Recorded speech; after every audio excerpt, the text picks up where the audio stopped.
Oh, you're good. Hello, welcome to our podcast. We've taken a couple weeks off. Kurt was on vacation, and then I was on vacation, and but wrestling is wild in July. Uh, our guest today is Nathanial Holt, and he's actually going to be flying out to Fargo for the U.S. Junior Nationals, Junior and Cadet Nationals. He's going to go out for the freestyle competition. The Greco-Roman competition's already started, and a little bit later in the show, Kurt will give a rundown of how some of our Utah wrestlers are doing. But it's my special privilege to talk with Nathanial Holt here. Nathanial wrestled for me, graduating 10 years ago in 2006, and he was a two-time state champion, and he took second in the senior nationals. The guy who beat him ended up being an NCAA champion, so it takes a tough guy to even wrestle with Nathanial. And Nathaniel also took second out at the Fargo, and then later won the University Nationals. And I think he was 20, maybe 19, when he competed in the Olympic trials in 2008. Nathaniel, this past season, helped out at East High School, and he started a wrestling academy, the Salt Lake Wrestling Academy down on 21st South in Salt Lake City, trying to give opportunities to some of the wrestlers in Salt Lake County and maybe Salt Lake City proper. And I'm real proud of him for giving back to the sport. And I thought today we'd talk to Nathaniel a little bit about what it takes to be a champion, and some things he's doing with his academy and helping some wrestlers prepare to become better and to be state champions and national champions and so forth. So I'm not sure if I lost Kurt there. Kurt, are you still there? I'm still there. I'm just listening. Okay, so I'll chime in if I have something to say. Okay, Nathaniel, thanks for being with us today. Yeah, no problem. I know you're heading out to Fargo for the freestyle. You say you have three wrestlers that you've been working with that are going. So the three wrestlers that are out there right now that I've been working with are all cadets that have come. Isaac Wilcox comes pretty regularly. I work with him probably 3 times a week or so. And then I work with Gabe Terry from Mountain View. He was coming pretty consistent for a while. Then he took some time off this summer and then started coming towards the end again as he was preparing for Fargo. And then occasionally, when he can come down, Mason Denton, he occasionally comes and works out. I'm not really much one to claim anybody as like, oh, they're specifically wrestle with me, because there's a lot of clubs and a lot of knowledge in wrestling in this state, and a lot of people, I say, get it wherever you can from. But those three are three that I've worked with since March, pretty regularly. And now you took second at Fargo between the summer of your junior and senior year, correct? Or was that after my senior year? The summer before my junior and senior year, I probably went the wrong weight class, but it was 145. I went up a weight class, same weight class, should have gone 140. But my only 2 losses were to Brent Metcalf and Bubba Jenkins during that run anyways. And when I wrestled Bubba Jenkins, that was like the placement rounds. And and both of them were really close matches with Metcalf and Jenkins that year. So tell me, what does it take to go out there, and win a stop sign? I guess they call the plaque stop signs. That's the vernacular. What does it take to get one of those?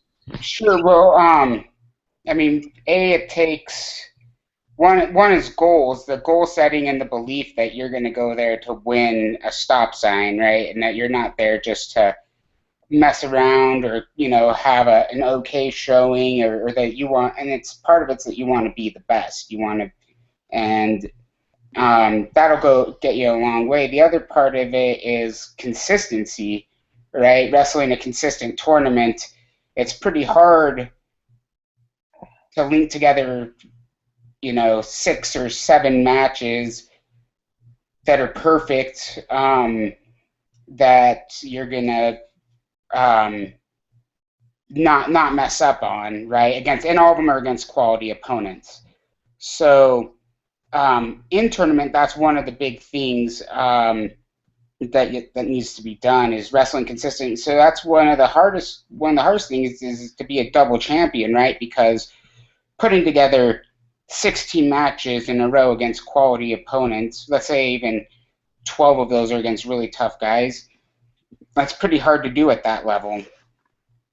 Now, let me ask you, let's go back to those 3 wrestlers, Mason, Gabe, and Isaac. Go down each one and kind of tell me a little bit about what do you see as their strengths and what assets they will be taking out to Fargo this week.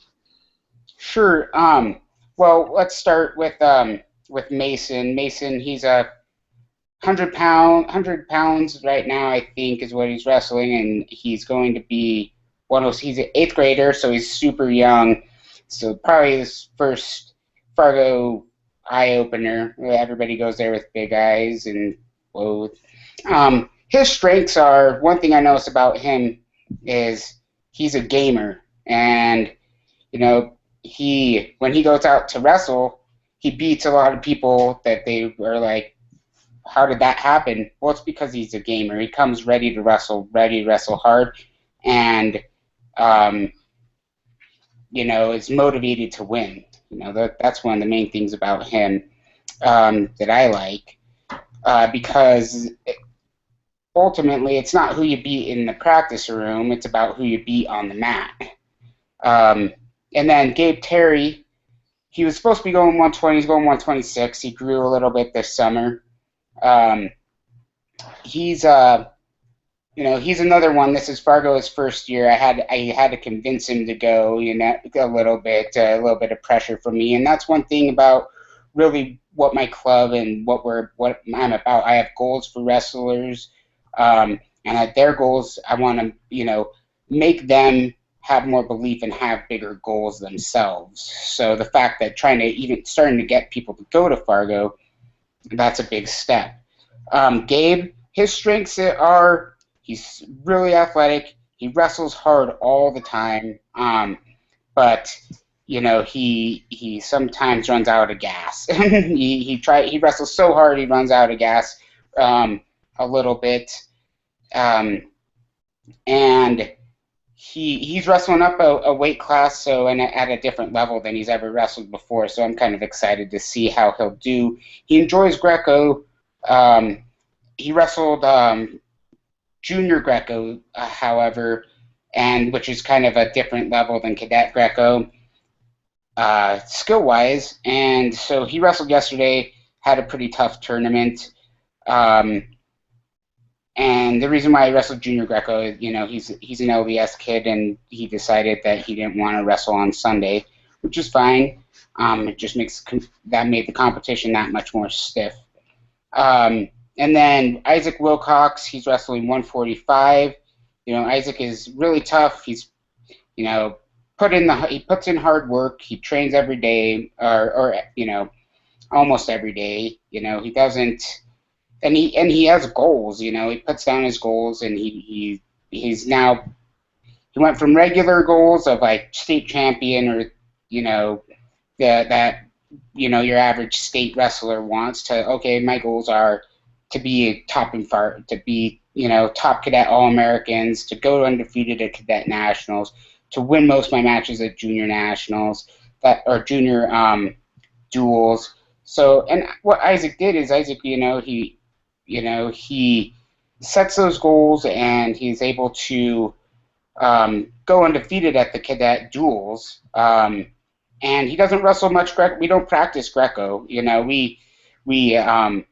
I guess we practice maybe a little bit of strategy and maybe how you should wrestle Greco a little bit, but like the actual practice of it, it's not.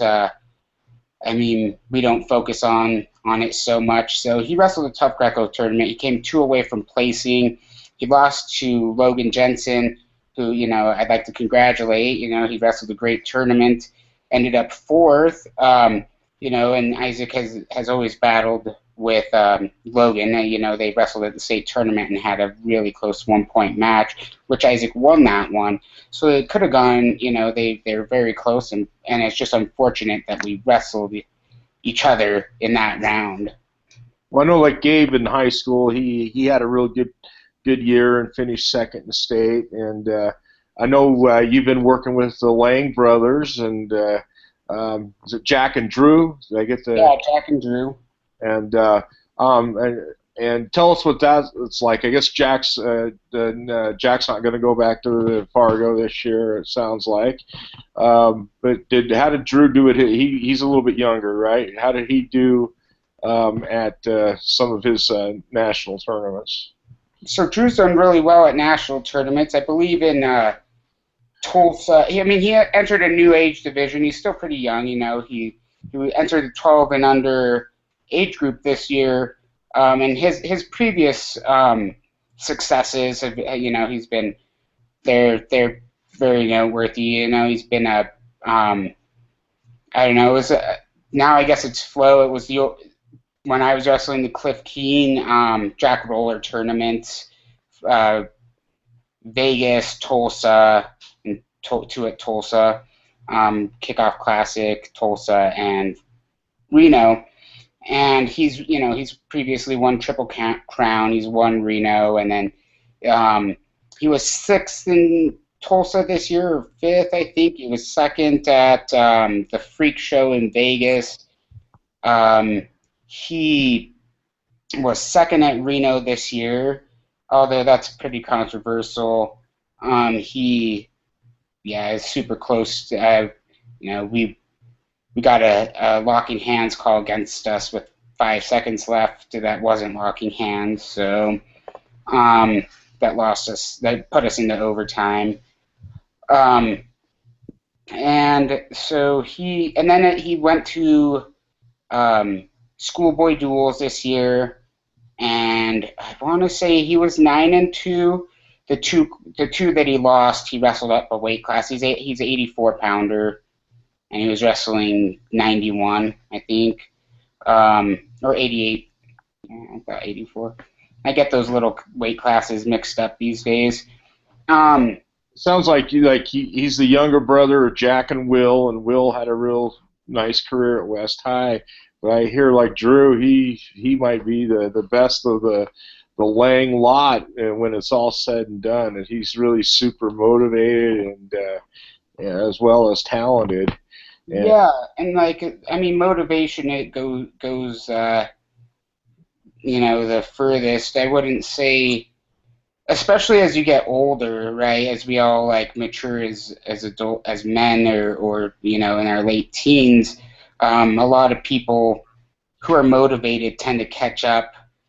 And so if you have both motivation and talent, then and the work ethic, then that's one thing that makes people the best. That's some of these kids these days are getting such good coaching, and so since they're motivated, they're talented, and they have the good coaching at the same time,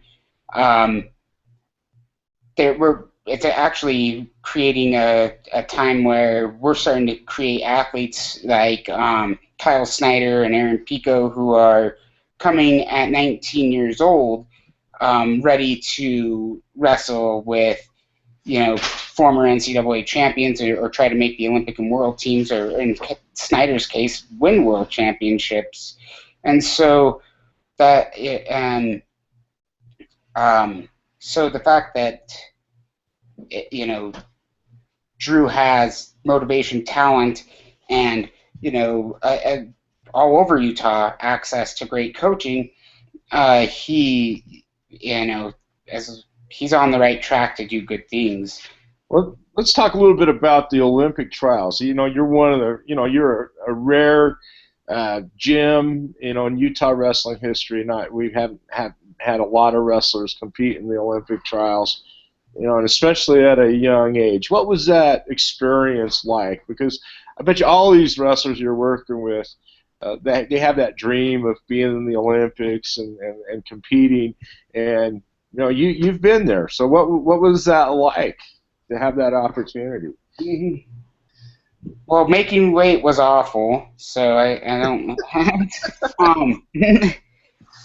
No, the opportunity was great. I mean, I didn't take full advantage of it or take it as seriously as I should have, and I don't know that I had.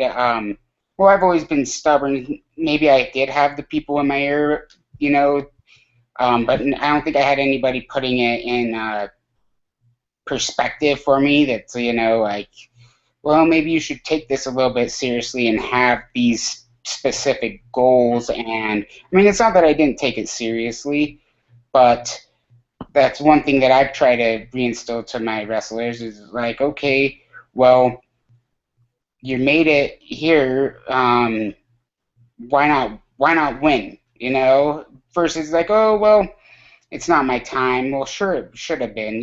So in hindsight, I think I should have taken it a little bit more goal oriented towards it. Sounds like you were happy just to be there then, kind of. Well, I wouldn't say that. I wanted to do well and those things. I wouldn't say just happy because it was never just like a goal to be there. But I didn't go there with like undoubtedly I'm going to do everything to win, and I was okay if I didn't make it. Because I always assumed that I'd be going again in 2012 or 2016. And well, that didn't turn out to be the case.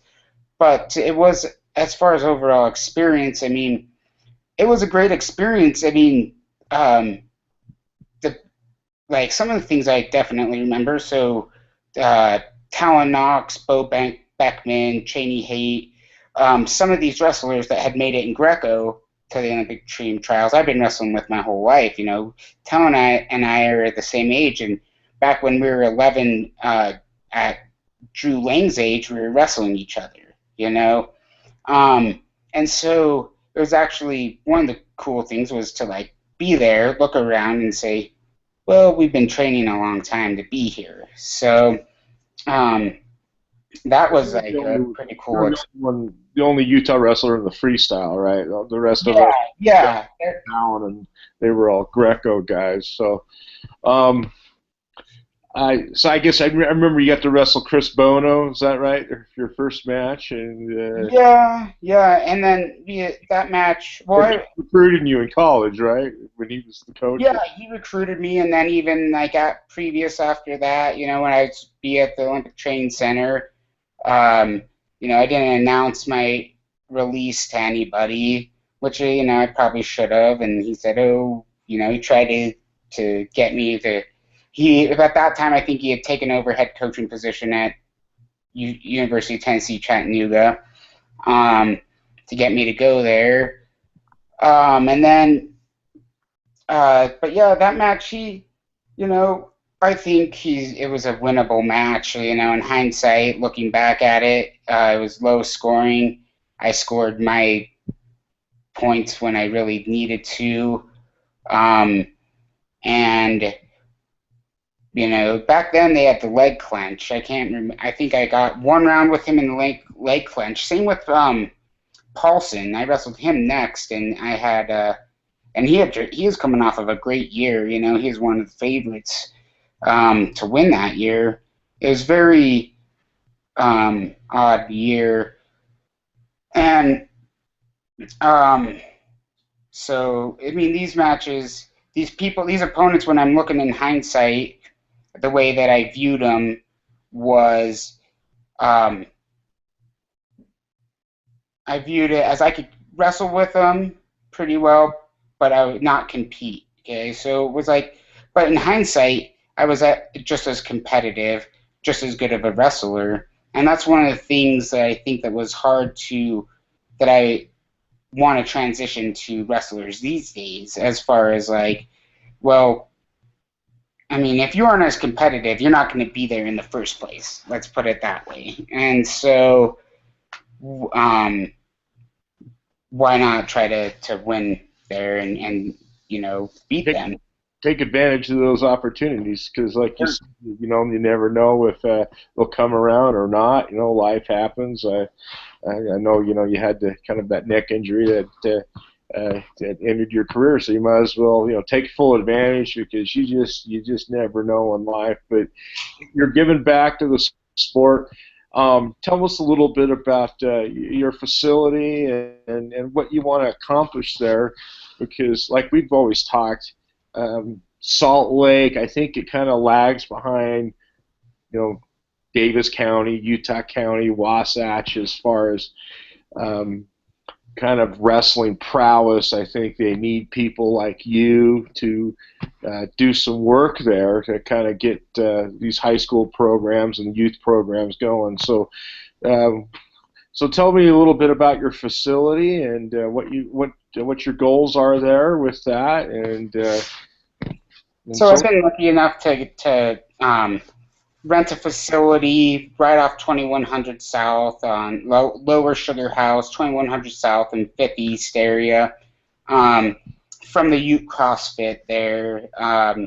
It's not overly large. We house about 15 wrestlers comfortably, um, and it's not bad. We have some nice mats that we got from some nice people that let us acquire them. Thank you. Um, and so, um, and really what I'm trying to accomplish here, it's not necessarily just Salt Lake, but I would like to, I live here in Salt Lake City. I don't plan on leaving, and I would like to help develop the area, and it's always struggled. And I don't know if that's due to lack of, uh, I mean, when you were in Salt Lake, you guys did pretty well, right, Brian? I mean, I Yeah, don't know. we took second state at West my last year there, and we were in the Maybe top. and you guys, you had motivated coaches and directly correlated to coaching and school involvement and community involvement. Um, you know, Here right now, it seems to be, kind of hard. And one of the hard things is getting around now that um, they're, I guess they're called Division One schools with community ed. Getting around that. And trying to, so the high schools have trouble creating a common ground for everybody. Um, but what I'd like to do, just with people in general, is try to create a facility of where people are with motivated and similar goals, trying to continue to get better to more than state championships, more than, and the ultimate goal is to get these kids to college, right? I mean, my ultimate goal. So right now, if you look at the Fargo team brackets, Illinois is killing everybody. They're doing really well. I wouldn't say that they're killing everybody, but they're, Illinois, Pennsylvania. Illinois is doing really well, and there's a reason why Illinois is doing really well, because Illinois has a few clubs that are like what I'm trying to build, to where they're very much um, a specific thing for to develop wrestlers to be the best in the country. So they're going on to the NCAA's already at it being competitive nationally. They're getting recruited with scholarships, and if you can get that for kids, then why, or they can get it more so, get it for themselves, but you facilitate the opportunity. That's really the goal that I'm trying to accomplish here. Um, and so you have to make kids believe in that and put in the hard work towards that. Winning state championships anymore doesn't do it, right? Um, and the other hard part about it is, I think Salt Lake City, and even being involved in coaching in general these days, is a lot. different than it may have been in the past. In the past, people who are career educators and career coaches had maybe a little bit more time. Um, and I feel like in Salt Lake City, there hasn't been as many career educators and career teachers who become coaches and take it to a serious level. So what happens, right, the cycle is, and it's anywhere in Utah, I think Utah suffers from this greatly. They want a coach to be there. So this coach has worked all day. They've worked an 8-hour day. Now they're going to go wrestle with their kids for 2.5 hours. Maybe they have a private session that night too. Oh, maybe they want to watch film analysis for the other kid. Oh, then they want to go to tournaments for on Friday and Saturday all weekend so that they can coach their kids and make sure that they can, when they go back to the practice room, that they can implement the drills and focus on the areas that the wrestler needs. Well, that's all fine and dandy if that's your career, but that's not the case in Utah. I don't know anybody in Utah who has, other than Greg Williams, who I have no idea how he made it as a career to run a club. Now, the states that are having success overall on the national board, their coaches are career coaches. They run these. They take it seriously. They run their weight training to their diets, travel to every tournament, are there because that is their full-time job. That is what they're doing, and it shows. It pays off. These kids are getting recruited to colleges. They're having 85 to 95% Division One rate for these clubs, and these kids are coming in and they're good, and they're getting into not just good schools. I mean, they're probably helping out academically too. These kids are getting into really good academic schools at the same time. So, I mean, in grand scheme, I'd like to end up trying to create something like that where Utah wrestling is having, and Salt Lake wrestling in general is having a very good situation of that. It's the fact that, is there time? Do you have time to support and the financial needs met to run a facility? And that seems to be, I feel like, the battle in Utah. Well, I mean, that's well said, and I know you've been doing, it's just more than just the drilling with the kids, but you're talking about college, you're talking about goal setting and doing the things so they can wrestle at the next level and maybe get a little bit of their college education paid for, and using wrestling as that vehicle. So I know you got to run out to Fargo, and I appreciate, Nathaniel, you taking the time. It's always awesome to see you. You're one of my favorite people, and definitely right up there, the best wrestlers I've ever coached, and I feel real blessed to have had you and Michael, your twin brother, in my program, and and you did so well. You were motivated, and you got to, like I said, have those experiences like wrestling in the trials and wrestling at the college level, and some international experience. And so I thank you for joining me today. And Kurt wants to give a little rundown, so maybe he can tell you how some of the Utah wrestlers are doing out there in Fargo as we end the show today. Yeah, thanks, Nathaniel. I'm going to try to get some Granger guys out to you. You still wrestling this time of year, or are you taking a little break? So I'll be around. It's all dependent upon who wants to wrestle. So August, I might take a little break. I have a vacation that I'm taking. And then September, I'm always open for privates. Anybody who wants privates, welcome to contact me. You can visit my Facebook page to get my phone number or get my email. I have to say, your private rates are very, very, very reasonable. you don't have to be mega rich to do this. And I'm real happy that Nathaniel was very good with that. So if anybody wants to reach out to you, Nathaniel, for either a private or a small group coaching session, is it best to just contact you on Facebook? Contact me on Facebook. That actually would be the easiest. Okay. Spell your name for people in case they don't know, so they can go find you on Okay, Facebook. so it might actually, just if you look up under Salt Lake City Wrestling Academy, that my page will show up for you there, and you send me a message directly through that. And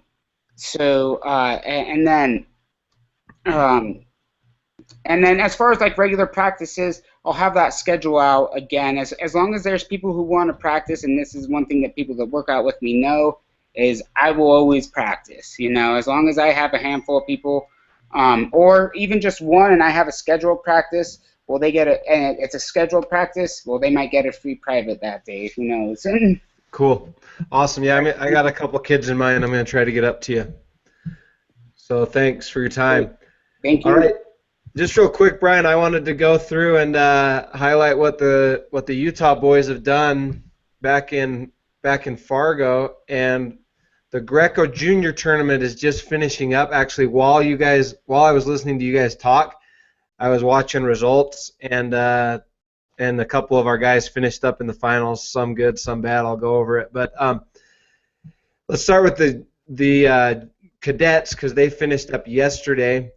And we ended up 12th overall in cadets, scoring 24 points, which I thought our juniors were going to do a lot better than our cadets. But looking at it in Greco, it's not done yet, so I don't know for sure. But it looks like our cadets actually did better, which is interesting, in terms of number of All-Americans, because the way they score points in Fargo is you score no points until you place. So unless you're an All-American, you don't score any points, and 8th place is 1 point, 8 points for first place, and whatever you are in between. So starting out, we got Preston Blotter in cadets.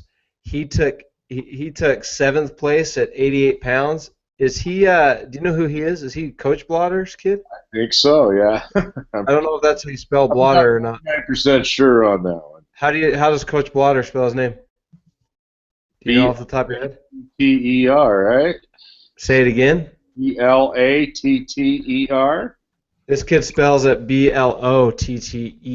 So I don't know if that's him, but anyways, Well, I'm not sure who he is. totally wrong. Here goes. Yeah, I'm not sure who he is, but he took 7th at 88 pounds, which is good. And then we got another 7th place. So our real small men did well. We got another 94-pounder, Braden Mogul.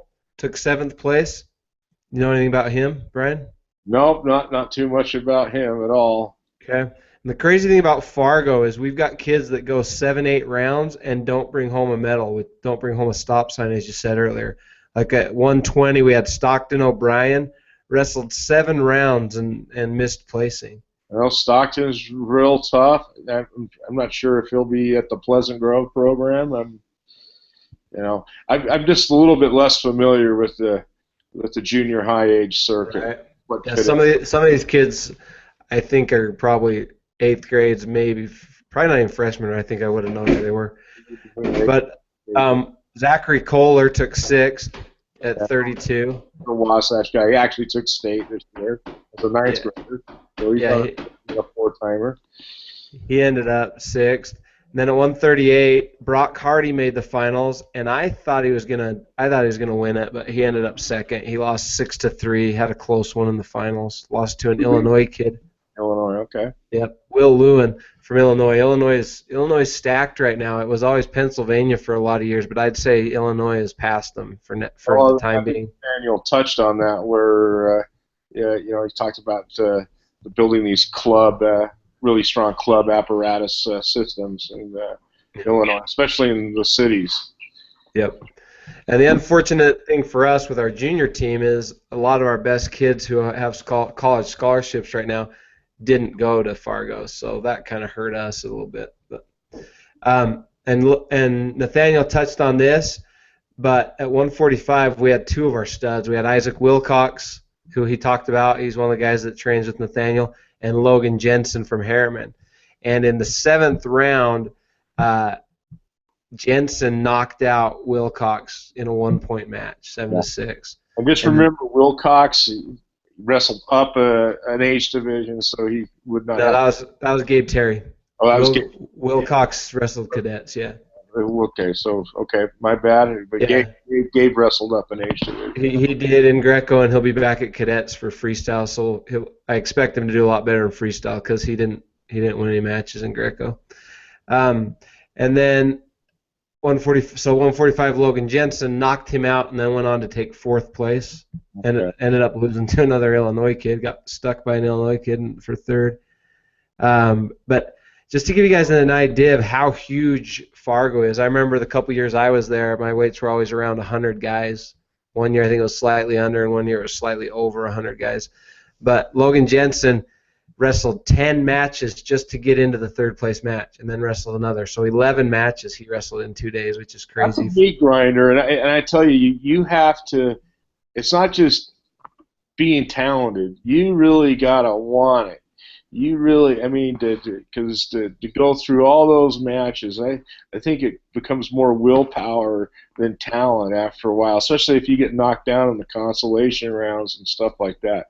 And I don't know if Nathaniel's still there, but one story I could tell you when he was at the high school nationals, you also got to be able to deal with adversity. I remember he was taken down 4 out of 6 times, the first takedown. And then he came back and won those matches, you know. And sometimes I see, in my opinion, with some of our elite wrestlers in Utah, first thing goes wrong, they fold up like a cheap lounge chair or something like that.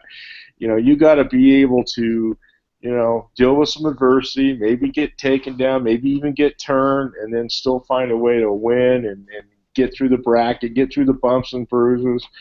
Because you're going to be sore wrestling 10 matches, and it's huge. Who wants it?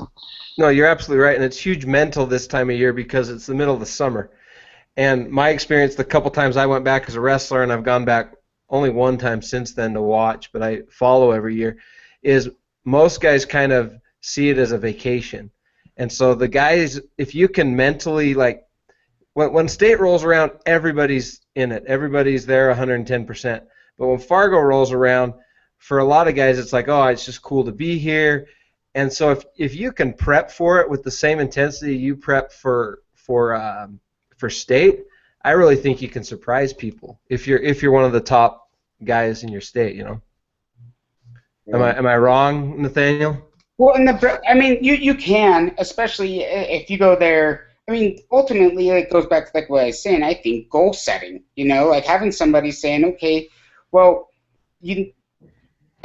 honestly, if you're going to vacation going to Fargo as a vacation, you can spend your money on a lot better things. These are kids without professions right now. Their profession is wrestling, I guess, to an extent, and this is a business trip that they're going on to take care of business.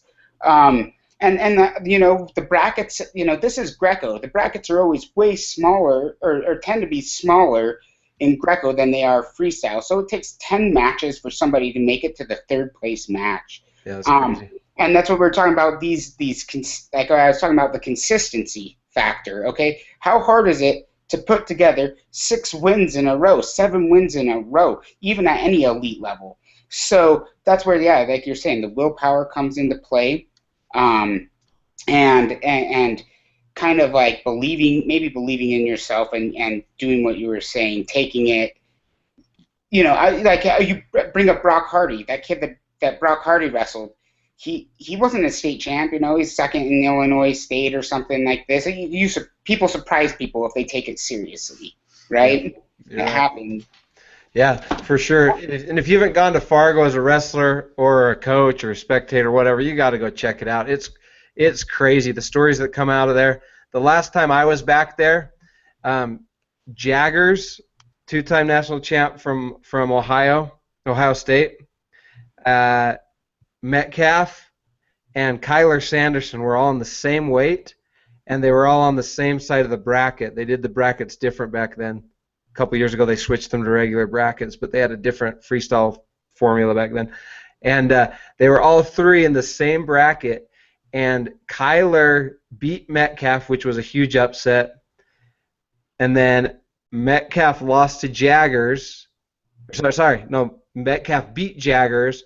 So if Kyler could have beaten Jaggers, and Kyler at that year, or sorry, Jaggers that year was the A6 All-American, their number one, whatever they call it. They make their All-American team, but then they have their top star. I can't remember what they call it, but that was Jaggers that year. Anyways, Kyler ended up losing to Jaggers, and points worked out. The Jaggers went to the finals and won it. So some real all-star, real elite wrestlers came out of that weight class, which was fun to watch, and then see them going to college. So you got to go to Fargo. I just found a match that I'll post on highschoolwrestlingmatches.com because I thought it was cool. Jaden Cox and Kyle Snyder wrestling in the semifinals at Fargo in 2012.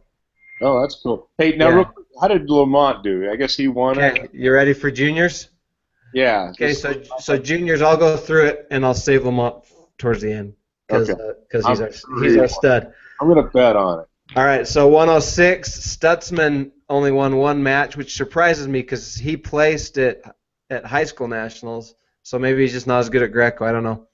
And then Michael got beat out, he's All-American in Greco before, but he went up a weight apparently, it looks like. Your boy Gabe Terry didn't have the best tournament in Greco, but like you said, he's wrestling with the juniors, which is a whole other level in my opinion. Yeah, and he could have. I think personally, he could have trained a little bit hard. Like, I mean, he didn't. He doesn't know what. This is his first time to Fargo, and I mean, I tried to tell him what he was getting into. Right. That you take training a little bit more serious, and I don't know.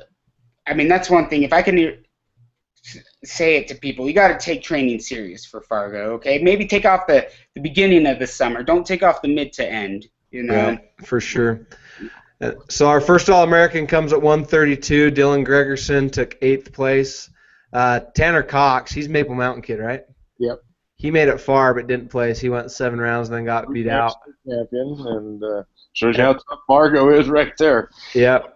And then we put, let me see if we have any All-American. We put 2 in the finals. I'll talk about them in a second. I'm seeing if we have any other All-Americans besides the finalists. Owen Pent made it 8 rounds and didn't place. I love that kid. That's the Morgan kid. Yeah, he's raw bone tough. Yep. Reminds me of Nathaniel, who we've been talking to today. So we got 4 All-Americans in Greco, 2 finalists, and then 2 eighths. So the finalists were Lamont, no surprise, everybody expected him to be there. But Jaron Jensen dropped down to 45s and made the finals. He ends up losing by 1 point. This actually happened. I was following it while you guys were talking. So Jensen lost by 1 point to a Colorado kid that I hadn't heard of, Ryan Deacon. And that's a bummer. I know Jensen was training hard. I know he's been training at Wyoming and stepped away to come to this because he thought he had a chance at winning it, and he obviously did. Go ahead. He was also second at UWW juniors as well. Really? One spot away from the world team. The world team that Taylor Lamont made, So he's wrestling tough in Greco. Yeah, he's good, and he'll probably wrestle both styles, so we'll see what he does in freestyle. A lot of times freestyle is actually harder. Like, even if a guy's better at freestyle, they'll place higher in Greco because, like Nathaniel pointed out, there's not as many kids at Greco. Not as many kids take Greco seriously. Anyways. And how did Seeley do? What's Seeley? He only won like a match or 2. Okay. He won 2. He went 2 and 2. What about the 190 from Wasatch? What Ben Boss? No, starts with a K, not Kohler. I don't see in juniors. Are you talking juniors? Yeah, in juniors. Who's a heavier kid from? The only kids that I'm not sure who you're referring to, but the only kids that wrestle, we only had 80. We had an 82 pounder, and then we had 2 220s. Okay. Matthew Lemons and Seeley were the 220s. 82s were Corey. Is that him by chance? No. Go on, and I'll let you know when. Okay.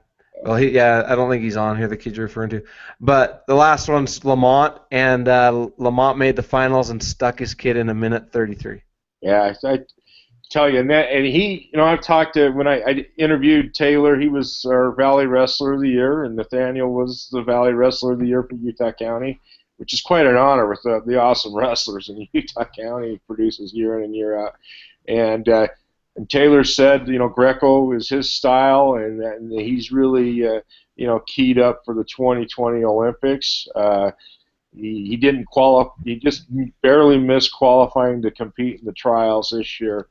But so of all the three styles, which he's marvelous at all three of them, but Greco's his thing, and he really wants to target getting on the Olympic team in 2020. And I think he can do it. I think he will do it. Yeah, he's incredible in Greco. He's good in all styles, but he's real good in Greco. All right, well, that's all I got for today. One champion in Greco and 1 second and 2 eighths. Right? Yep.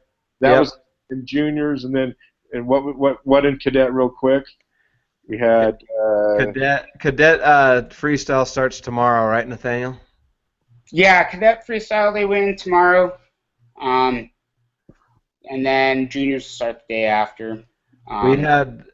We had more. I think. Let me count. I think we had more All-Americans in cadets, which surprised me. I thought it was gonna be the other way around. Okay. We had 4 in juniors and 4, 5, 6. 6 in cadets. That's a good showing. And Brock Hardy with a runner-up finish in cadet. Yeah, no champs in cadets, unfortunately. But Brock's got a good chance of doing it in freestyle too. He's every bit as good, if not better, in freestyle. Well, yeah, he definitely does. In fact, I think last year he was a double runner-up last year. Was he? I thought he flipped. I thought he won it once, like one of them. I thought he was second in both styles. It was Lamont who flipped last year. Okay, maybe that's what it was. I think Lamont actually took second in Greco maybe last year or something. No, Lamont's who I'm thinking of. Lamont took, he wrestled the same kid both times. He was supposed to beat him in Greco, and he lost in Greco. And then he wrestled him in freestyle, where the other kid was was seated higher, and he upset him. So they both traded, which was kind of crazy. But cool. Well, thanks again, Nathaniel, and have a safe journey out there, and good luck with the wrestlers you're coaching in particular, and good luck to the Utah crew overall. Thanks. Okay, man. Yeah, have fun out there. I'm jealous. It's a good time. Yep. All right, we've been talking with Nathaniel Holt today, and Kurt. Again, it's always been a pleasure to do these podcasts with you, and I would like to talk to Jeff Newby next week. We've preliminarily talked about get his report on how he thought Fargo went and stuff like that. So yeah, that'd be fun. We'll call it the Fargo follow-up. Fargo follow-up with Jeff Newby. Plan on that for next week, fans. Okay? Thanks again to Nathaniel Holt, our guest, and Kurt Claypier for running the show.